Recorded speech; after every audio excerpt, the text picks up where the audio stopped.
whakalof lahi atu mani weha nei hatu tolo tau wala tau te tupu ka lata mai awhia hatu lo ato nei.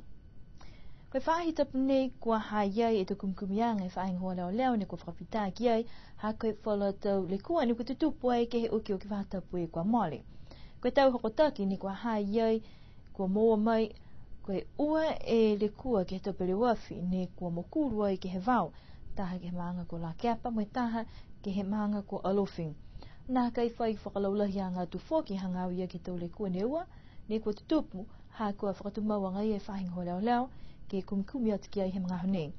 Ka koe taha le kua whoki ni kua tupu ai ke huki o whahatapu ha kua mowai e taha hokotaki ha ia e taha e tangata ni kua keri whakamamahi ia taha tangata whoki ha kua lau ai ke he tau malolo he tau kawakona.